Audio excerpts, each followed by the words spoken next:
자, 운영체제 세 번째 과목, 세 번째 챕터죠. 기억장치 관리에 대해서 보도록 하겠습니다. 여기서 말하는 기억장치는 우리가 흔히 말하는 메모리, 램, 이걸 이제 주기억장치라고 하죠. 주기억장치와 그리고 흔히 뭐 하드디스크로 표현이 되는 보조기억장치를 어떻게 관리할 것인가를 다루는 내용입니다. 자, 첫 번째 파트, 기억장치 관리의 개요 보겠습니다. 기억장치를 이제 관리하기 위해서는 이 기억장치가 어떻게 구성이 됐는지를, 어떤 구조를 이루고 있는지를 일단 살펴봐야 될 건데요. 우리가 보게 될 기억장치는 이렇게 크게 네 종류가 있습니다. 첫 번째, 레지스터. 이 레지스터는 CPU에 있습니다. CPU. 이 레지스터를 통해서 CPU는 데이터를 그러니까 바로바로 빠른 처리가 필요한 그런 데이터 같은 경우에는 이 레지스터에서 데이터를 저장하면서 CPU가 처리를 합니다. 그리고 캐시 기억 장치 같은 경우에는 소속되어 있는 것은 주기억 장치지만은 이 레지스터로 주기억 장치에 있는 데이터를 좀 더 레지스터로 빠르게 보내기 위해서 모아놓는 곳이라고 일단 이해하시면 될 것 같아요. 빠르고요. 두 번째로 빠르고요. 그 다음에 이제 우리가 흔히 말하는 메모리, 주기억 장치가 있습니다. 대부분의 프로세스들이 여기에 이제 들어가 있죠. 그래서 이제 필요한 것, 당장 쓸 것, 그런 것들이 뭐 캐시로 간다던가 레지스터로 간다던가 그렇게 해서 CPU가 사용을 하게 되는 겁니다. 자, 마지막으로 하드디스크 보조기억 장치입니다.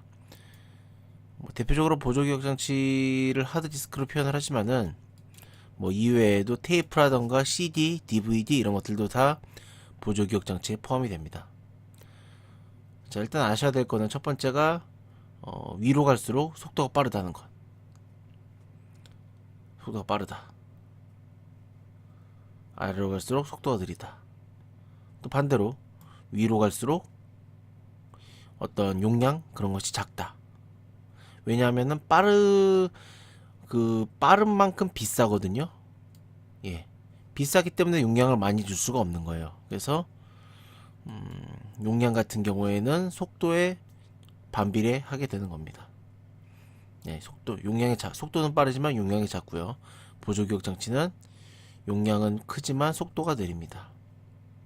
일단 아셔야 될 게 이 CPU는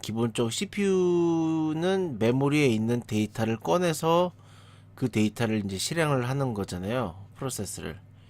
그래서 CPU는 레지스터, 캐시, 주기억 장치에 모두 접근할 수 있지만 보조기억 장치에 접근할 수는 없습니다. 보조기억 장치에 있는 내용을 주기억 장치로 옮겨야만 쓸 수가 있는 거고요. 그런 내용이 있습니다. 자, 다음. 자, 기억 장치의 관리 전략.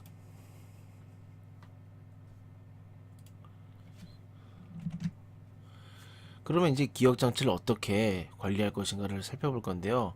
정확히는 우리가 이제 프로그램을 실행한다는 것은 결국 보조기억 장치에 있는 내용을 주기억 장치로 옮긴다는 건데, 그럼 이것을 어떻게 효과적으로 배치할 것인가, 그 전략에 대해서 알아보는 겁니다. 첫 번째, 패치라고 하는데요. 반입 전략. 즉, 언제 데이터를 들여올 것이냐를 물어보는 전략이에요. 언제 데이터를 들어올 것이냐. 크게 두 가지가 있습니다. 요구 반입, 예상 반입. 영어로도 외워두셔야겠죠. 요구 반입 전략은 그러니까 즉각 어떤 프로그램이나 데이터에 대해서 요청을 할 때 보조기억 장치에 이렇게 데이터가 있어요. CPU가 있고요. 메모리가 있습니다. 어떤 요청이 들어올 때 이런 데이터가 필요해. 그런 요청이 들어올 때 보조기억 장치에서 주기억 장치로 데이터를 옮겨 놓습니다. 그러니까 어떤 요청이 있을 때 옮겨 놓는 거죠. 요구가 있을 때. 그래서 이거는 요청이 있을 때 거의 뭐 실시간으로 옮기는 방식이라고 할 수 있고요. 자, 예상 반입은 이제 프로그램이 이렇게 막 실행이 되잖아요.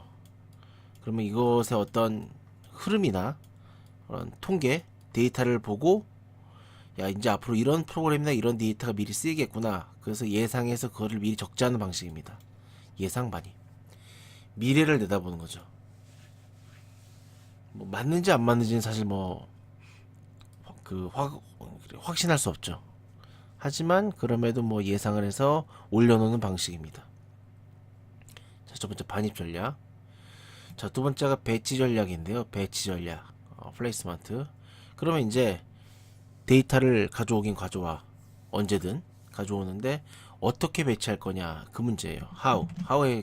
how죠. 이건 아깝게 when이었다면 이건 how죠. 어떻게 가져올 거냐. 크게 세 가지 있습니다. 최초, 최적, 최악. burst, best, worst. 자, 보겠습니다. 최초 적합은요. 이제 메모리가 자 여기가 이렇게 메모리입니다. 이만큼이 메모리예요. 그럼 데이터 프로그램이 있어요. 그럼 이제 그거를 이제 이 메모리에 옮길 거잖아요. 그때 요 프로그램 데이터, 요 데이터를 메모리에 어디에 올려놓을 것인가에 대한 전략인데요. 최초 작업은 여기 뭐 예제가 있으니까 이걸 통해서 같이 보겠습니다. 자 예를 들어 보겠습니다. 2kb짜리 2KB 프로그램 데이터가 있어요. 최초 적합 전략을 쓴다면은 이 프로그램은 이 메모리에 여기가 처음이에요. 여기가 처음이고 여기가 끝인데 엔드 딱 들어와가지고 처음에 1kb짜리는 못 들어가요. 왜냐면 프로그램이 더 크니까 메모리보다 방보다 방보다 사람이 더 크니까요. 못 들어가고 3kb짜리 들어갈 수 있어요. 그러니까 최초 적합을 쓰면요. 이 프로그램이 이렇게 각 방 처음부터 메모리의 영역들을 살펴볼 때 빈방들을 살펴볼 때 본인이 들어갈 수 있는 가장 첫 번째 방에 들어가는 겁니다. 가장 첫 번째 영역 최초 제일 처음 맞는 곳에 들어가는 게 최초 적합이고요. 최적 적합은 베스트 핏 2kb 근데 여기 최초 적합을 하게 되면은 이제 1kb가 낭비되잖아요.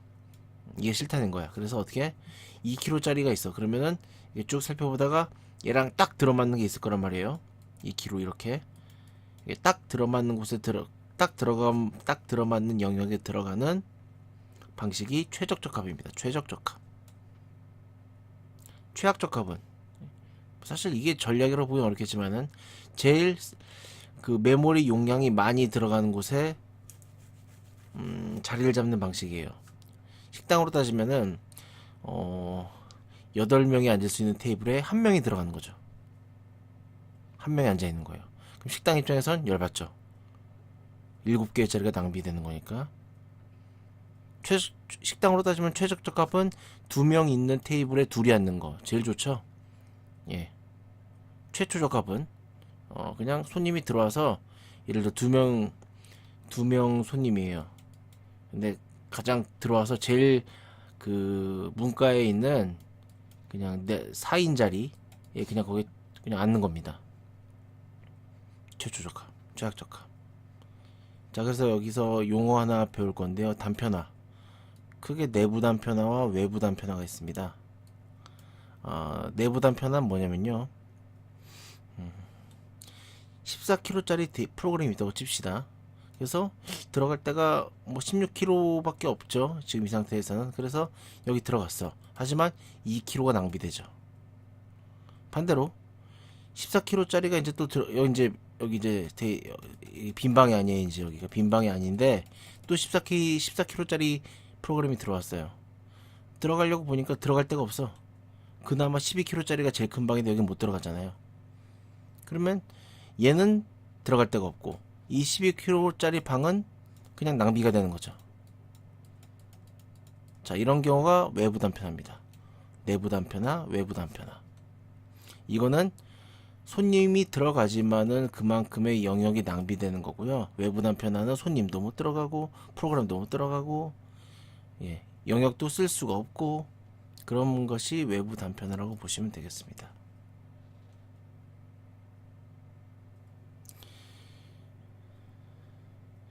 자, 이 배치 전략과 관련된 예제 한번 좀 보겠습니다. 자, 문제가 있네요.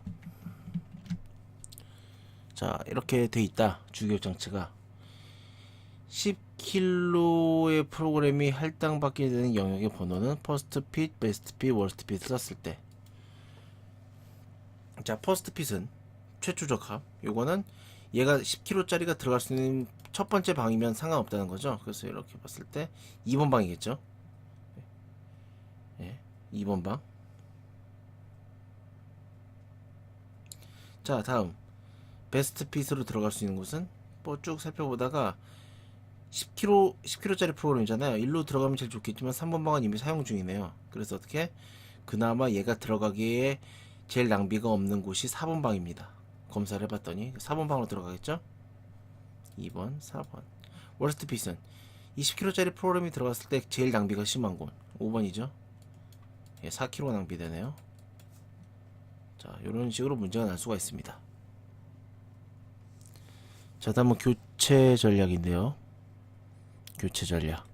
교체 전략은 이제 어쨌든 주기억 장치라는 곳이 그 용량이 제한돼 있어요. 한정적이죠.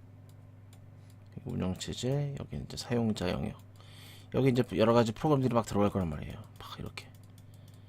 근데 예를 들어서 그럴 수 있잖아요. 내가 현재 포토샵도 띄워놓고 게임도 띄워놓고 알송도 틀어놓고 뭐 웹브라우저 틀어놨어요. 이걸 다 틀어놨더니 이제 이 주기억 장치에 있는 영역을 거의 다 쓰고 있어. 거의 다. 그 상태에서 내가 예를 들어 한글이나 워드, 엑셀 이런 걸 킨다. 그럼 어떻게 해요? 더 이상 빈 방은 없거든요. 그럼 어떻게 해?